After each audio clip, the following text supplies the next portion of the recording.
Vous avez commis une erreur grave, de celles qui vous réveillent à 3 heures du matin, le cœur battant la chamade, de celles que vous ruminez sans cesse, cherchant le moment précis où tout est parti en vrille, le point de non-retour.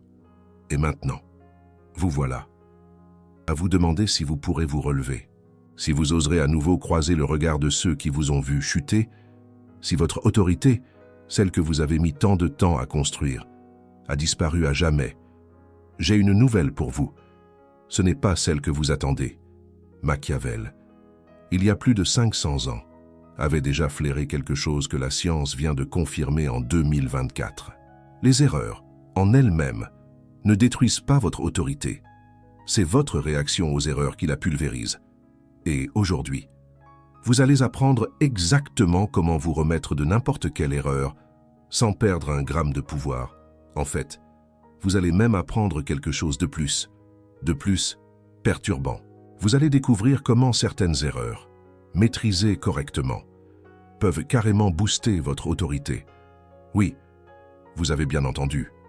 Mais avant de vous révéler la méthode, je dois vous faire comprendre pourquoi tout ce qu'on vous a appris sur les erreurs est en réalité conçu pour vous maintenir dans un état de faiblesse.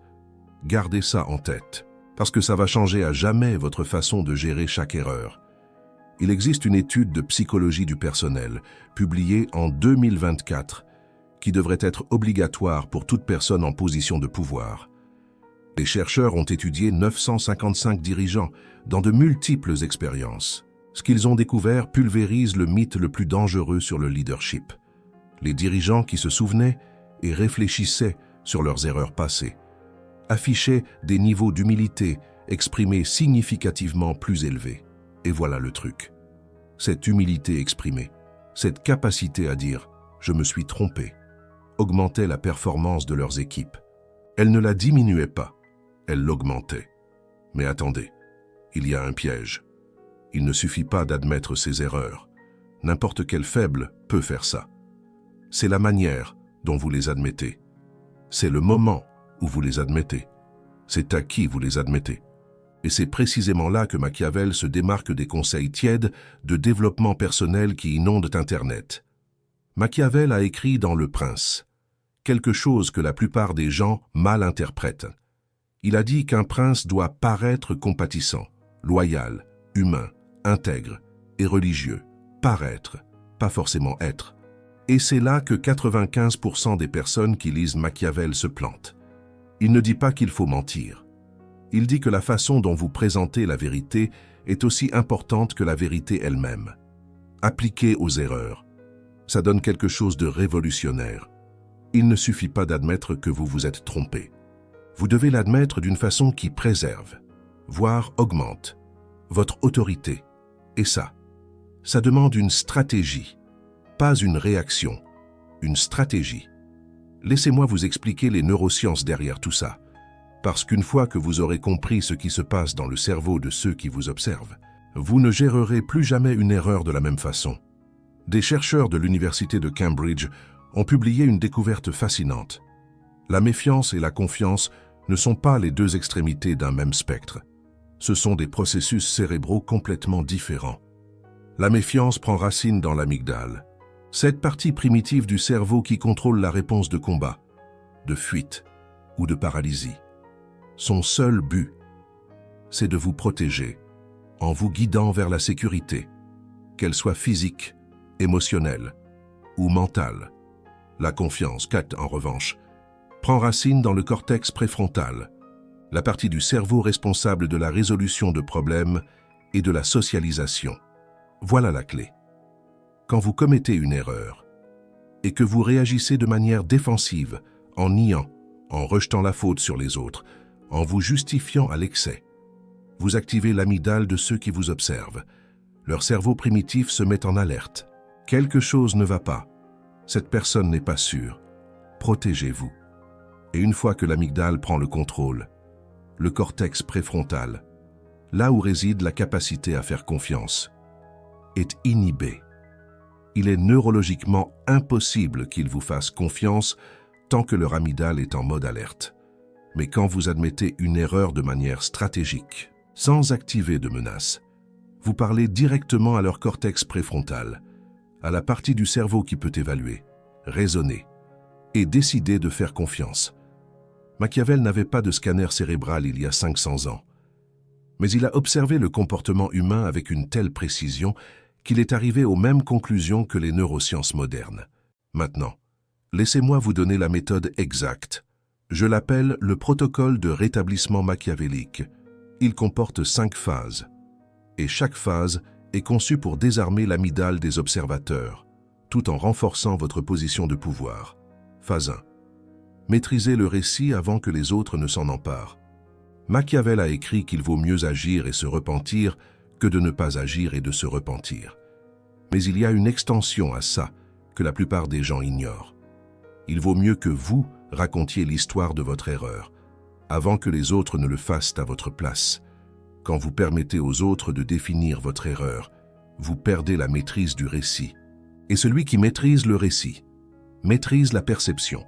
Une étude de la revue d'affaires de Harvard de 2024 a révélé que les personnes qui reconnaissent leurs erreurs en premier sont perçues comme plus compétentes et dignes de confiance que celles qui attendent d'être confrontées.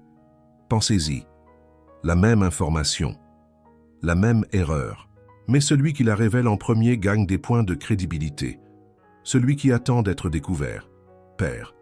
La différence ne réside pas dans l'erreur, elle réside dans celui qui maîtrise le récit.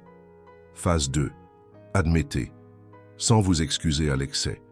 C'est là que 90% des gens détruisent leur autorité. Ils confondent admettre une erreur avec le fait de se traîner par terre. Brené Brown, chercheuse à l'université de Houston, a découvert quelque chose de crucial dans ses recherches sur la vulnérabilité et le leadership. La vulnérabilité stratégique augmente la confiance. La vulnérabilité excessive la détruit. Il y a une différence entre dire « j'ai commis une erreur, voilà ce que j'ai appris, et voilà ce que je ferai différemment. Et mon Dieu, je suis tellement désolé, je ne sais pas ce qui m'a pris. Je suis tellement idiot, s'il vous plaît, pardonnez-moi. Je promets que ça ne se reproduira plus jamais. » La première déclaration projette la maîtrise. La seconde projette la faiblesse. Et les gens ne suivent pas les faibles. Ils ne font pas confiance aux faibles. Parce que si vous n'êtes pas capable de vous gérer vous-même dans un moment d'erreur, comment vont-ils pouvoir vous faire confiance pour gérer des situations qui les affectent EX? Machiavel était clair. Le prince doit éviter d'être déprisé. Et rien ne génère plus de mépris que quelqu'un qui se traîne par terre. Admettez l'erreur. Prenez vos responsabilités et faites-le debout, pas à genoux. Phase 3. Montrez l'apprentissage, pas seulement le repentir. C'est là que vous séparez les amateurs des maîtres. N'importe qui peut dire « je suis désolé », peuvent dire « voilà ce que j'ai appris » et voilà comment je vais utiliser cet apprentissage. Une étude publiée dans la revue d'affaires de Harvard en 2024 a démontré que lorsque les dirigeants articulent spécifiquement ce qu'ils ont appris de leurs erreurs, leurs équipes montrent des comportements orientés vers l'amélioration significativement plus importants. Ce n'est pas de la magie, c'est de la psychologie. Quand vous montrez qu'une erreur vous a rendu plus intelligent, plus compétent, plus préparé, vous transformez le récit de « votre erreur vous a rendu faible » à « votre erreur vous a rendu plus fort ». Et qui ne voudrait pas suivre quelqu'un qui devient plus fort à chaque obstacle? Machiavel a longuement parlé de la vertu, cette capacité d'agir efficacement, de s'adapter, de convertir l'adversité en avantage, comme un caméléon qui change de couleur pour survivre. Montrer un apprentissage après une erreur, c'est de la vertu pure. C'est démontrer que vous avez la capacité d'extraire du pouvoir de situations qui détruiraient les autres. Comme Napoléon transformant une défaite en leçon stratégique. Phase 4. Agissez immédiatement. Les paroles sans action sont du vent. Et comme disait De Gaulle, la politique, c'est trop grave pour être confié aux politiciens. Machiavel savait que les hommes jugent plus par les yeux que par les mains, c'est-à-dire que tout le monde peut voir. Mais peu peuvent toucher. Les gens voient vos actions. Ils ne peuvent pas toucher vos intentions. Après avoir admis une erreur et montré votre apprentissage, la question suivante dans l'esprit de tous est « Et maintenant, que va-t-il faire » Si la réponse est rien de différent, vous avez perdu. Si la réponse est une action visible et immédiate, vous gagnez. Pas de promesses, comme ces politiciens qui promettent à la lune. Action. Une erreur suivie d'une action corrective immédiate est perçue comme une compétence adaptative. Une erreur suivie de promesses vides est perçue comme de l'incompétence avec un bon marketing, comme ces startups qui font du bullshit avant d'avoir un produit. La différence entre récupérer votre autorité et la perdre pour toujours se joue dans les premières 48 heures après l'erreur. Agissez vite. Agissez visiblement. Agissez décisivement. Phase 5. N'en parlez plus jamais. C'est la phase que personne ne vous enseigne. Une fois que vous avez admis l'erreur, montré l'apprentissage et pris une action corrective, l'erreur meurt. Ne la ressuscitez pas. Chaque fois que vous revenez sur une erreur passée, vous la ramenez à la conscience de ceux qui vous observent. Vous réactivez la mémoire. Vous réactivez l'amygdale. Vous réactivez la méfiance. Machiavel comprenait que le temps est le meilleur allié du pouvoir. Les gens oublient, mais seulement si vous les laissez oublier. Si vous continuez à mentionner votre erreur, pensant que la répétition des excuses montre de l'humilité, vous vous trompez. La seule chose que vous montrez, c'est que l'erreur est toujours vivante dans votre esprit. Et si elle est toujours vivante dans votre esprit, elle restera vivante dans le leur. Tuez l'erreur, pas avec la négation, avec l'action. Et après, le silence. Maintenant, laissez-moi vous parler de quelque chose que très peu comprennent. Il y a certaines erreurs qui, maniées correctement, augmentent votre autorité au-delà de ce qu'elle était avant de les commettre. Cela semble contradictoire, mais c'est de la pure logique machiavélique. Une étude de l'université de Cambridge sur les dynamiques de pouvoir a trouvé quelque chose de fascinant. Les personnes qui admettent des erreurs stratégiquement sont perçues comme plus authentiques que celles qui n'admettent jamais d'erreur. Et l'authenticité perçue génère plus de confiance que la perfection perçue. Pourquoi? Parce que nous savons tous que personne n'est parfait. Quand quelqu'un projette une perfection constante, notre amygdale s'active. Quelque chose ne colle pas. Cette personne cache quelque chose. Elle n'est pas fiable. Mais quand quelqu'un admet une erreur de manière contrôlée, stratégique, avec apprentissage et action, notre cortex préfrontal dit « Cette personne est réelle. Je peux lui faire confiance. » Machiavel écrivait que les hommes sont si simples et se soumettent tant aux nécessités présentes, que celui qui trompe trouvera toujours quelqu'un qui se laissera tromper. Comme disait La Fontaine avec le corbeau et le renard. Mais il y a une façon plus élégante d'utiliser cela. Ne trompez pas. Soyez stratégique avec la vérité. Admettre une erreur n'est pas une faiblesse si vous le faites depuis une position de force. C'est démontrer que vous êtes tellement puissant que vous pouvez vous permettre d'être vulnérable sans rien perdre. Ça, c'est le pouvoir réel.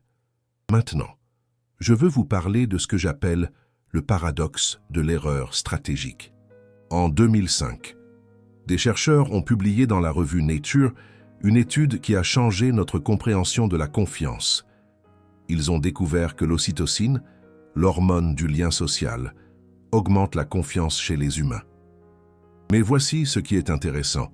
L'ocytocine ne se libère pas quand tout est parfait. Elle se libère durant les moments de vulnérabilité partagée. Quand vous admettez une erreur et que l'autre personne voit votre humanité, son cerveau libère de l'ocytocine. Cette hormone les prédispose littéralement à avoir plus confiance en vous. Mais seulement si la vulnérabilité est authentique et contrôlée.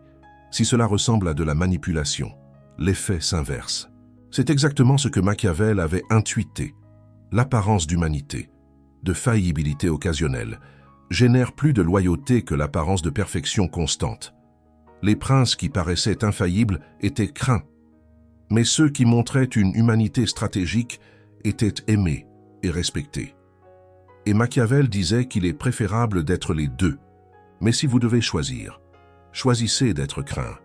Cependant, il y a une troisième option que peu considèrent, être respecté.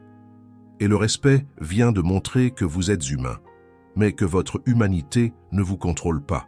Comme disait Camus, le véritable génie, c'est de savoir reconnaître le sien dans celui des autres. que vous pouvez commettre des erreurs, mais que vos erreurs ne vous définissent pas, que vous pouvez tomber, mais que vous vous relevez toujours plus fort. C'est ce que le protocole de rétablissement machiavélique accomplit. Il vous permet d'être humain sans être faible, vulnérable sans être une victime, faillible sans être incompétent, avant de continuer. Laissez-moi vous dire quelque chose d'important. Ce que vous venez d'apprendre, vous ne le trouverez pas dans les livres de développement personnel, comme « Réfléchissez et devenez riche » de Napoleon Hill. Vous ne le trouverez pas dans les cours de leadership corporatif. Vous ne le trouverez pas dans les conférences motivationnelles qui vous disent mais que tout ira bien si vous pensez positif. C'est de la connaissance stratégique réelle, basée sur 500 ans d'observation machiavélique et confirmée par les neurosciences du XXIe siècle. Cette chaîne existe pour vous donner ce type de connaissances, sans filtre, sans romantisme, sans la bêtise motivationnelle qui vous maintient médiocre.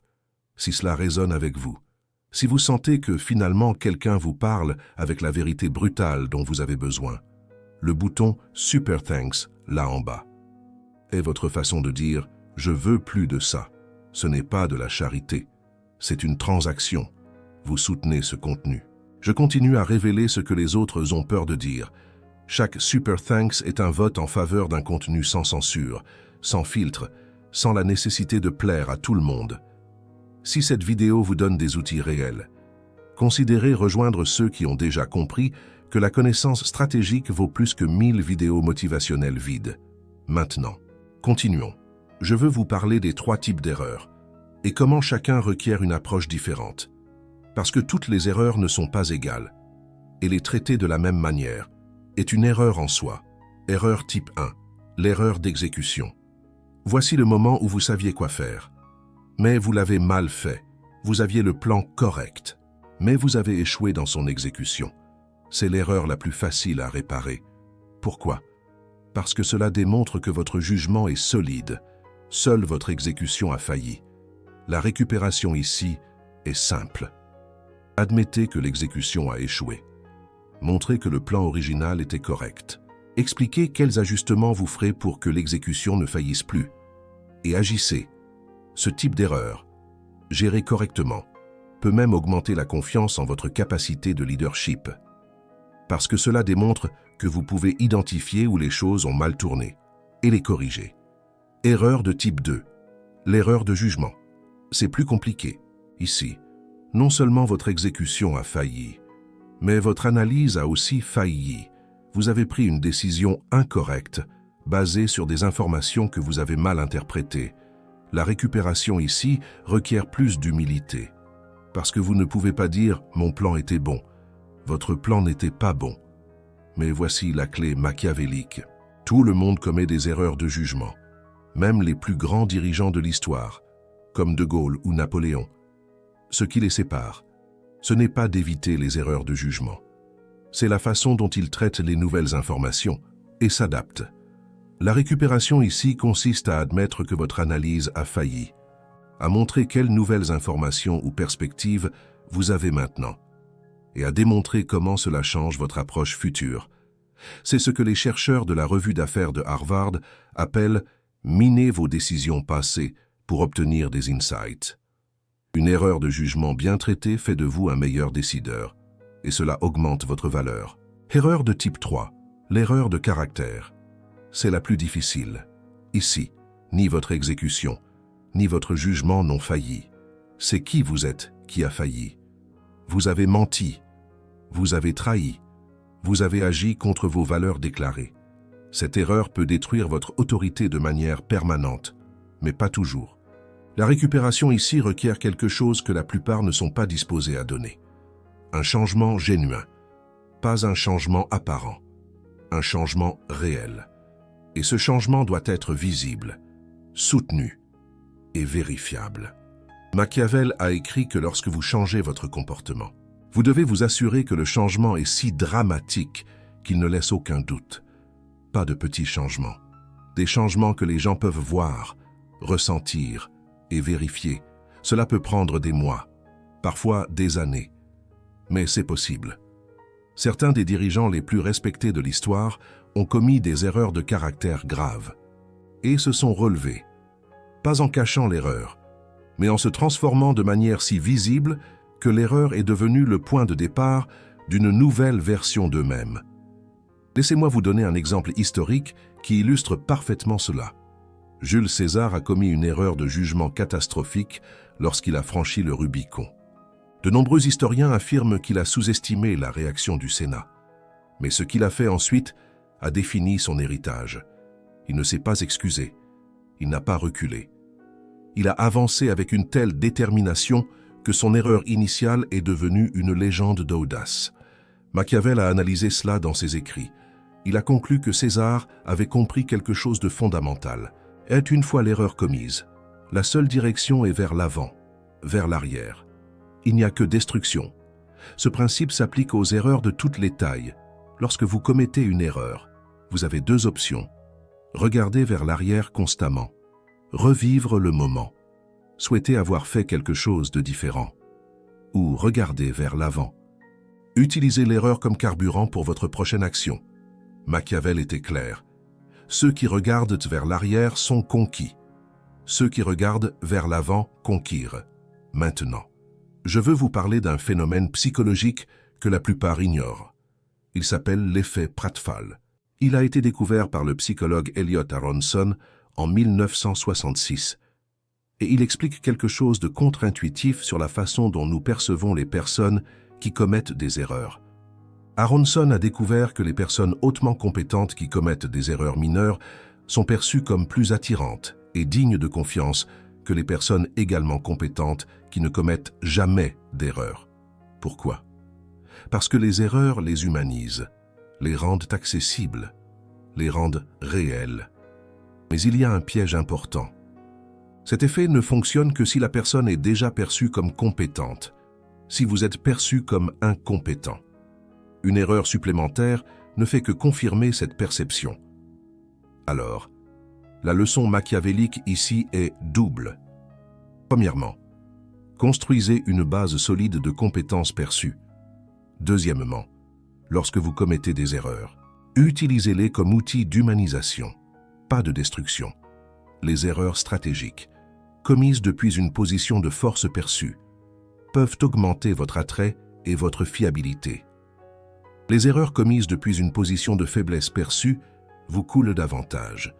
C'est pourquoi le moment où vous admettez une erreur importe autant que la façon dont vous l'admettez. Si vous êtes dans une série de succès, une erreur admise stratégiquement vous humanise.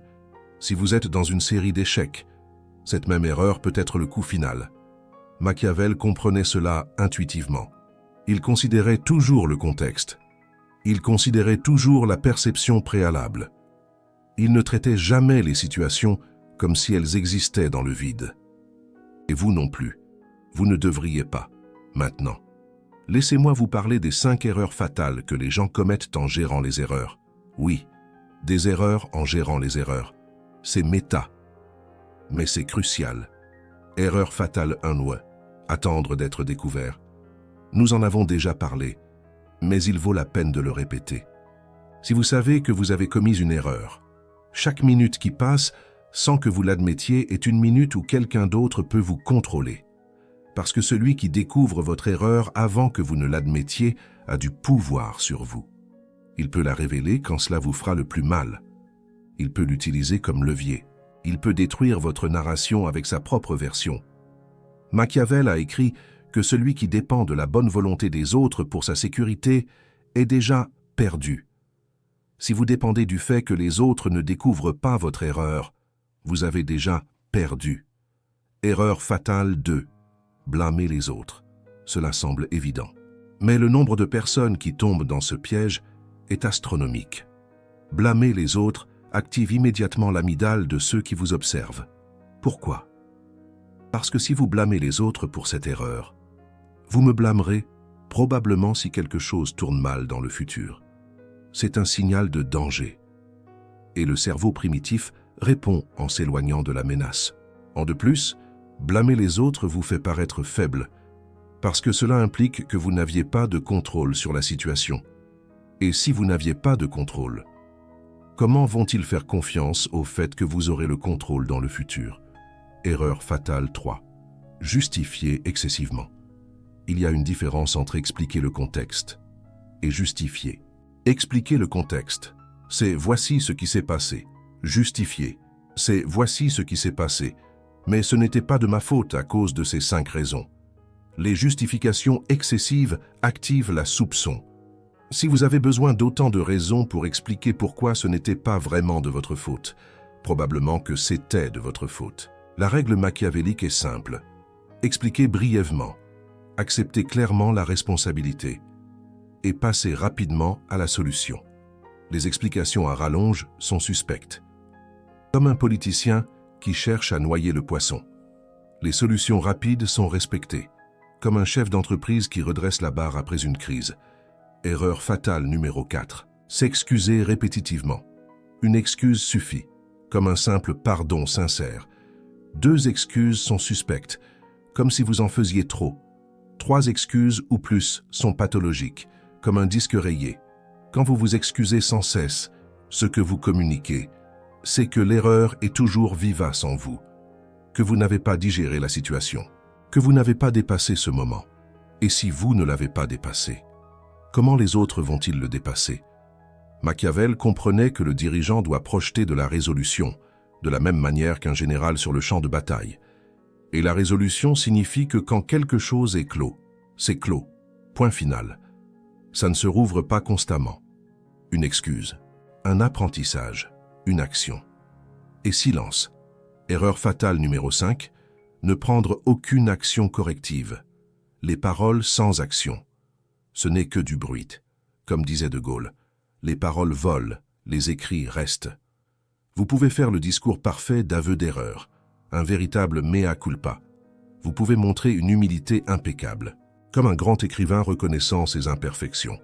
Vous pouvez articuler des apprentissages profonds, comme un philosophe disséquant un concept complexe. Mais si, après tout ça, vous ne faites rien de différent, vous perdez toute crédibilité. Comme un acteur qui joue mal son rôle, les gens ne se souviennent pas de ce que vous avez dit. Ils se souviennent de ce que vous avez fait. Et si ce que vous avez fait, c'est rien, c'est ça qu'ils retiendront, rien. Machiavel était brutal à ce sujet. Il disait que les promesses des hommes valent ce que valent les actions qui les soutiennent. Un peu comme La Fontaine l'illustrait dans ses fables, sans action. Les paroles ne sont que des mensonges élégants. Maintenant, je veux vous donner quelque chose de pratique, une séquence de mots que vous pouvez utiliser la prochaine fois que vous commettrez une erreur. Mémorisez ceci. Phrase 1. J'ai commis une erreur. N'essayez pas de dire que la situation était compliquée. Ou que j'ai commis une erreur. Simple, direct, sans excuse. Comme un constat clair et net. Phrase 2. Voici ce qui s'est passé. Racontez les faits. Pas votre interprétation, pas vos excuses. Les faits. Rien que les faits. Comme un reporter objectif. Phrase 3. Voici ce que j'ai appris. Montrez que l'erreur vous a rendu plus intelligent. Que vous avez extrait quelque chose de valeur de la situation.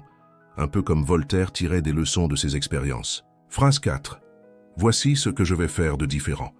Action spécifique, mesurable, vérifiable, un plan d'action concret.